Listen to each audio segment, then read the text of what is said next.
기다리던 꾸미는 한국지리 수업 시간이 돌아왔습니다.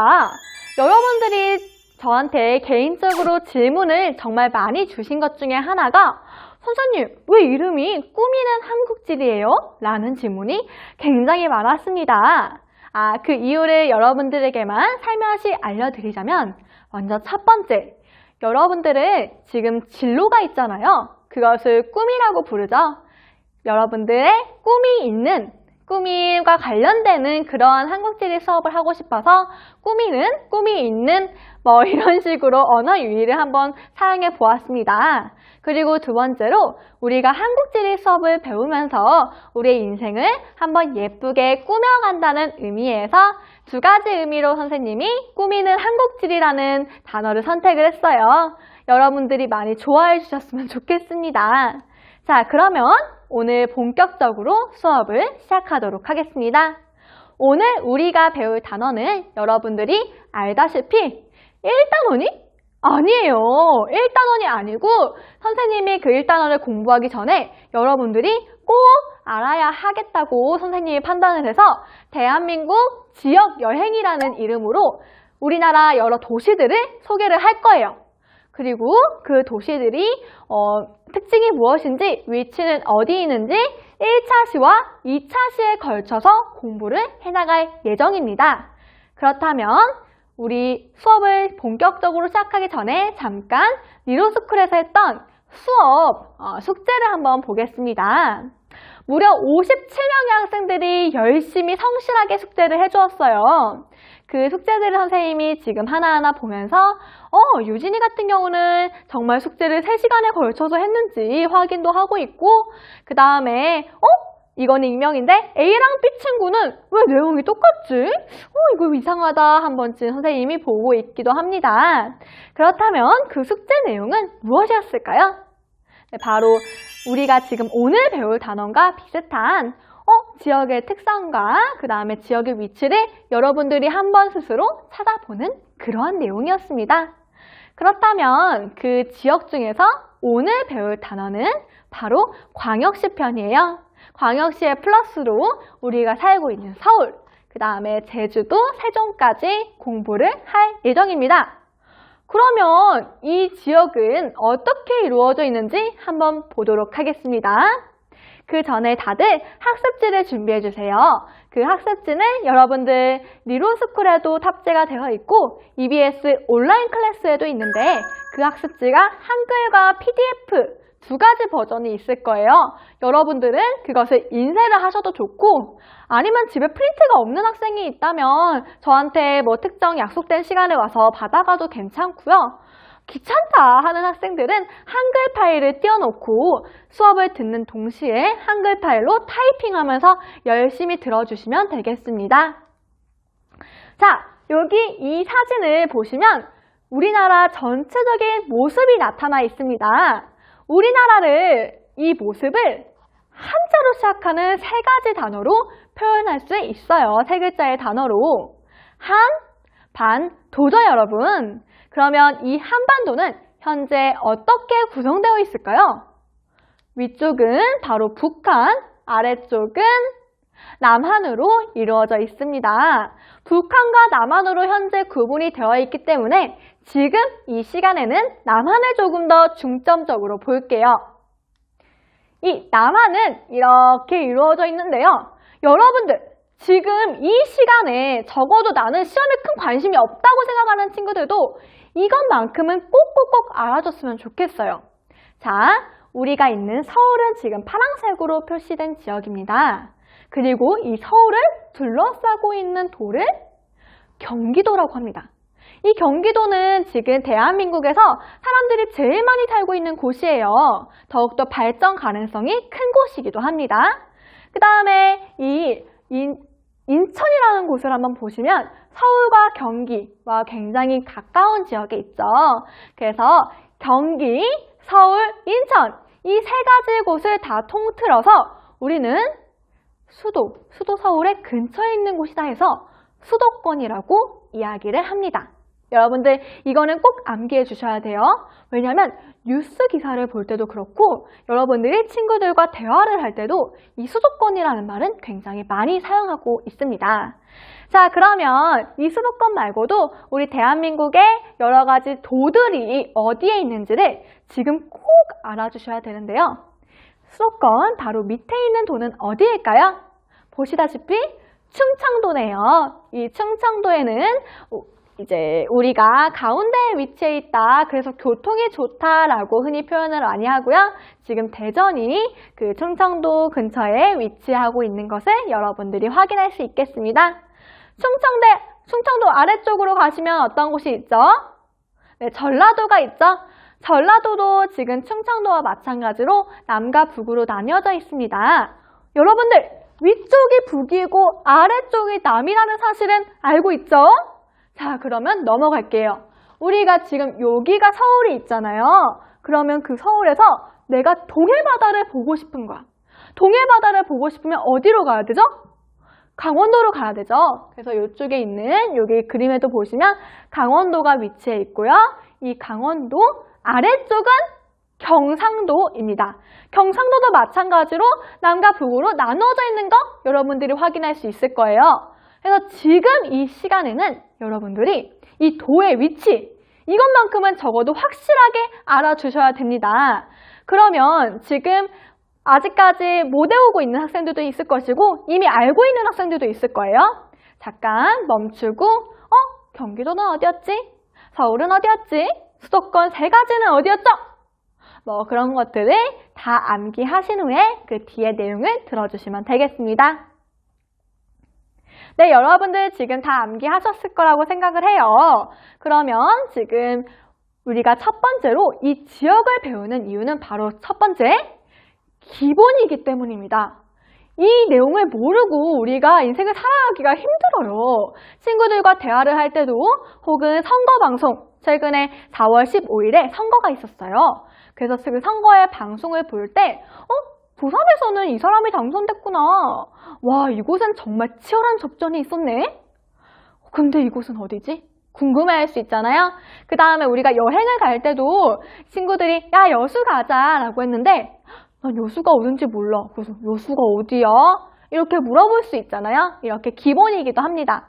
이뿐만 아니라 노래 가사에도 굉장히 많아요. 아까 선생님이 여수 이야기를 했는데 여수 밤바다 이런 노래도 있죠. 그 다음에 비 내리는 호남선 막 이런 노래도 있잖아요. 호남이라는 곳은 전라도를 이야기를 하는 건데 노래 가사에도 우리의 정서를 담은 그런 지역이 굉장히 많이 나와 있습니다.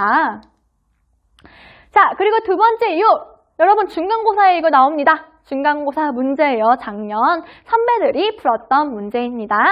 선생님은 이렇게 한반도를 기호로 각 도시들을 표시해 놓고 그 다음에 그 특징들을 써놨어요. 그래서 어디 있는지 물어보는 거죠. 요 중에서 이번 문제가 한번 쉬운 것 같은데 봐볼까요? 우리나라의 최대 항구가 위치한 도시, 항구? 막 돌아와요 부산항에 이런 건가? 네, 맞아요. 우리나라 규모 2위. 서울 다음에 부산이었던 것 같아. 그래서 부산 인구가 거의 한 500만 정도인 것 같더라. 부산 맞아요. 그러면 부산 어디 있을까요? 부산 뭔가 바다 근처에 있을 것 같죠? 부산은 경상도 쪽에 있습니다. 미음이겠죠? 이렇게 중간고사도 연계가 되고요. 선생님이 실제로 중간고사 첫 번째 1번부터 몇 번까지 될지는 모르겠지만 그 문제들은 굉장히 기본적인 여러분들이 꼭 알아야 되는 지역 문제로 내고 있습니다. 세 번째로 여러분들이 알아야 되는 이유는요. 수능과 연계가 됩니다. 이 수능 내용을 봐보세요. 다음은 학생이 제출한 지리조사 계획서의 일부이다. 가, 나 지역을 지도에서 고르면 가는 우리가 잘 보면 알 수 있을 것 같아요. 보니까 2018년 동계올림픽을 개최를 했다. 뭔가 동계올림픽, 평창이겠죠? 그래서 여러분들은 그 평창이 아까 보시면 평창 아까 강원도에 있지 않았나? 근데 그 강원도 어디였지? 방금 열심히 외우셨던 친구들은 맞출 수 있겠습니다. 강원도는 ABC 중에서 A에 있죠. 그렇기 때문에 여러분들이 이 A, 맞추기 위해서는 지금 이 수능 문제와 관련된 문제인데 지금 여러분들이 지역을 열심히 학습해야 되고 지금부터 지역을 열심히 학습할 예정입니다. 다들 학습지에 필기한 펜 준비해 주세요. 자, 다시 한번 봐보겠습니다. 지금 이렇게 우리나라 남한은 이렇게 이루어져 있는데요. 그 남한 중에서도 지금 우리가 제일 먼저 배울 부분은 바로 서울입니다. 이 서울을 조금 더 확대해 보겠습니다, 여러분. 서울은 정말 다양한 구들로 이루어져 있어요. 여러분들이 투표를 곧 나중에 하실 건데 그때 투표를 할 때도 이 대부분은 붙어있는 그런 곳도 있지만 대부분은 이 구를 기준으로 여러분들이 투표를 하게 되십니다. 그렇다면 지금 이곳에서 여러분들이 살고 있는 구를 한번 찾아볼까요? 이 서울에서? 도봉구에 있죠. 그래서 도봉구 우리가 살고 있는데요. 이 서울의 특징은 무엇일까요? 서울은 뭐야? 서울은 뭘 것 같아?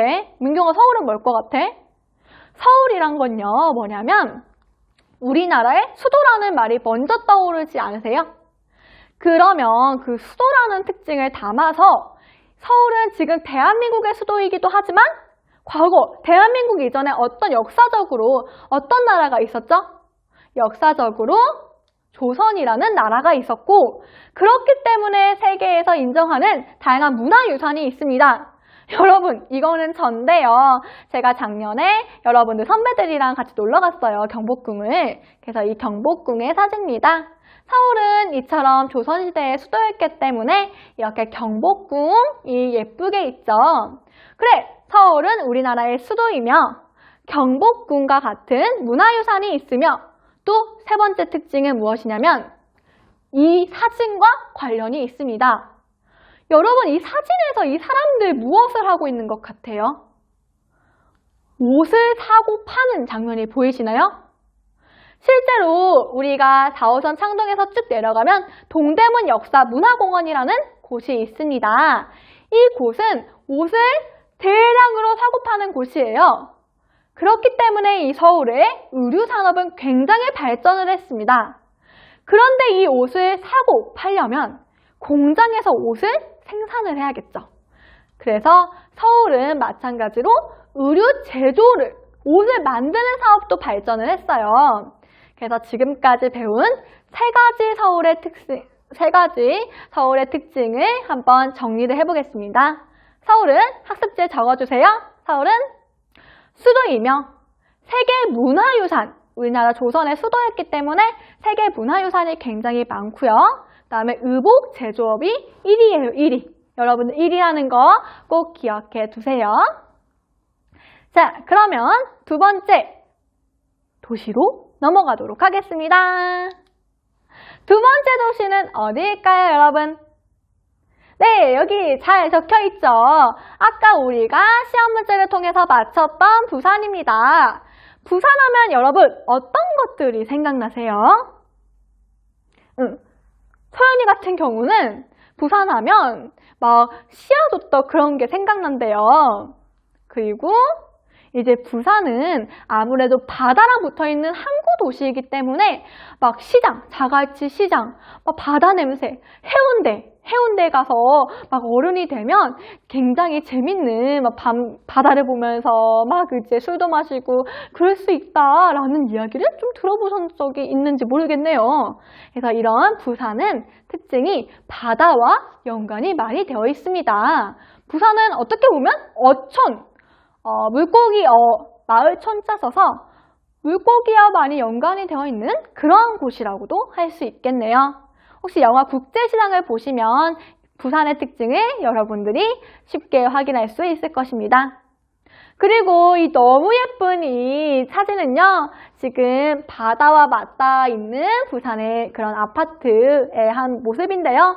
서울은 바다와 직접적으로 맞닿아 있진 않기 때문에 이러한 곳을 찾아볼 수 없는 반면 부산에서는 이렇게 멋있는 바닷가를 집에서 볼 수 있는 그런 특징이 있습니다.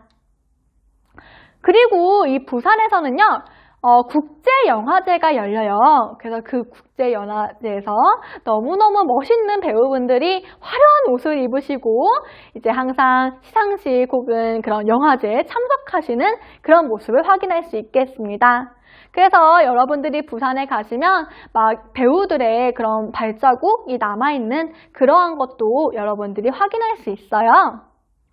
그리고 이 부산은 마찬가지로 자, 부산의 특징은 지금 보시면 제2의 도시, 부산국제영화제, 원자력 발전소 위치라는 특징이 있거든요. 그러면 선생님이 왜 먼저 특징을 설명을 했냐면 이걸 일단 적어주시고요. 네, 적으셨나요? 잠깐 멈추고 적어주셔도 돼요. 부산은 아까 얘기했듯이 서울 다음으로 유명한 서울 다음으로 사람이 많이 사는 도시예요. 그리고 말했듯이 부산국제영화제도 열립니다. 원자력 발전소가 부산에 있어요. 지금 여러분들이 나중에 자원 파트를 들어가시면 원자력 발전소에 대해서 심층적으로 배울 거예요. 그리고 한국지리 수능 혹은 내신을 보려면 원자력 발전소가 국내에 어디 위치해 있는지 아셔야 되는데 먼저 원자력 발전소가 이제 부산에 위치해 있다라는 거 알아두시면 됩니다. 참고로 여러분들이 조금 이해를 쉽게 알려주기 위해서 지금 이 원자력 발전소가 옆에 바다가 있잖아요. 원자력 발전소는 다 바다 근처에 있습니다. 왜냐면 이 원자력 발전소에서 굉장히 뜨거운 제품들이 굉장히 많이 생산이 되는데 그 뜨거운 것을 식히기 위해서 냉각수가 필요합니다. 그 냉각수를 바다에서 구할 수 있기 때문에 원자력 발전소는 다 바다에 위치해 있고 우리가 나중에 조금 더 심층적으로 공부를 하게 되면 우리나라의 원자력 발전소가 위치한 곳은 어디인지 다 외울 겁니다. 먼저 그럼 여러분들은 이 부산의 특징 다들 이해되셨나요? 제2의 도시다. 부산국제영화제가 열린다. 원자력 발전소가 위치해 있는다.